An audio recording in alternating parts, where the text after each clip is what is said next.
George R. R. Martin's Fire and Blood is hands down the weirdest fantasy book I've ever read. It covers a huge amount of time, it doesn't care about its characters, and most importantly, it's a goddamn history book. But somehow, this still just works. I, probably like many others, have picked up Fire and Blood after House of the Dragon Season 1 has ended, because I just couldn't wait to see the conclusion to this epic show. It has been my favorite season of television in a long time. Seriously, if you haven't watched it yet, go watch it right now, it's so good. So keep my bias in mind, as it will probably skew my view of the book a bit, because House of the Dragon Season 1 was everything I've wanted from television since Game of Thrones Season 6 aired. So how did this book that is so weirdly written still do such a good job at expanding the world of Westeros' past and just exceeding my expectations? If you've read any of George's book, you probably love his world building as much as I do. However, in Fire and Blood it is handled very differently. World building can come in many forms, but mostly it just happens either 1 in real time or 2 in characters finding out things about past events. The first one of these is very detailed, very character driven, but therefore limited in scope. In contrast to this, characters finding out about events in the distant past is very expansive in scope and can cover many hundreds of years. However, it is very severely limited about how much characters can develop themselves and just how much the story can be expanded upon. Regular books like George's A Song of Ice and Fire series therefore combine these two aspects of world building, which means that you get the best of both worlds. However, Fire and Blood doesn't do this. Instead, it goes all in the second form of world building. This has the pro of letting us know a huge amount about the Targaryen dynasty and therefore ancient Westeros after the conquest. However, it can, and in Fire and Blood it does come at a cost of more traditional storytelling. We don't have characters to build deep connections with, as they are only alive for a very small part of the book. We don't get to see their intimate moments, but rather just their grand actions. So what I've told you so far just actually does sound like a history book, right? And not something you would enjoy reading. But here's where George's genius comes in. I believe, and it does make logical sense, that Fire and Blood was written on the assumption that the person reading it has at least watched Game of Thrones and maybe even read A Song of Ice and Fire.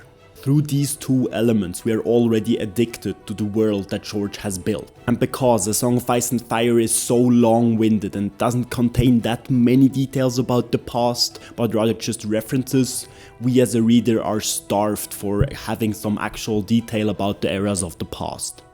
But probably George not writing a mainline book for over 10 years also doesn't help with this.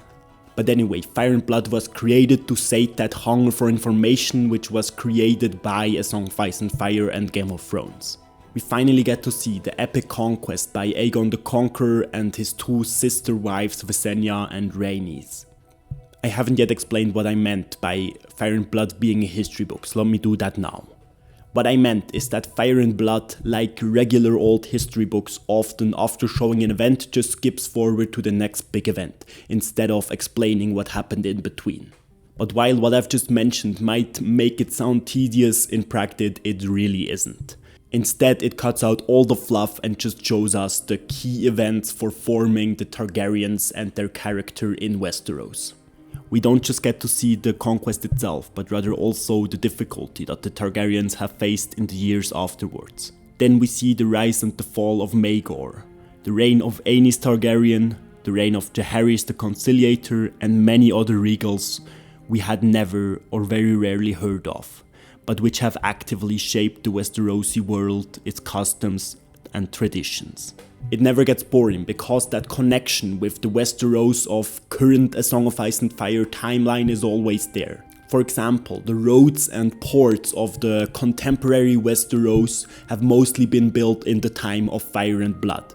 But even without the connection to current events, it would still be very interesting. Just consider that what House of the Dragon has covered so far is just a couple tens of pages of this 700-page book.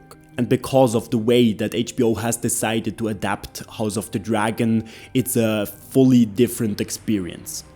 House of the Dragon has already given so much life to the world of Fire and Blood without competing with it, because what it tries to do is so different. It, like the traditional A Song of Ice and Fire books and most books, go more in depth with the character because we need that to develop emotion towards them. And because of the images planted into my mind by House of the Dragon, I probably enjoyed Fire and Blood more, because I was really looking forward to the part of the book that is House of the Dragon. And now having read it, I don't think I have spoiled it for myself. Not just in the sense that I still don't know what's going to happen, but also because it's still just the raw outline of events to come. The show will make so much more of it, and I'm already filled with what German calls Vorfreude, or the joy in anticipation. And I truly believe that when season 2 drops, I will enjoy it more because I have read Fire and Blood than I would have without it. But let's get back to the book. One thing I have to mention is that it isn't perfect and that it definitely isn't for everyone. For example, I couldn't stand the last few chapters after the action of what will be season 4 of House of the Dragon had concluded. I just couldn't get myself invested into it anymore. I just barely fought my way through it and even skimmed a bit, which I almost never do. And if the reviews tell the true tale, then this is the experience that many people had with the full book. Maybe because they were expecting a story more like A Song of Ice and Fire instead of more like a history book. But if you are hungry for that lore and for that backstory of the Targaryen house, then it is just right for you, like it was for me. So you should now know what you're getting into with this book, and you should know that it's a deeply weird but deeply amazing story or world which George has told to us.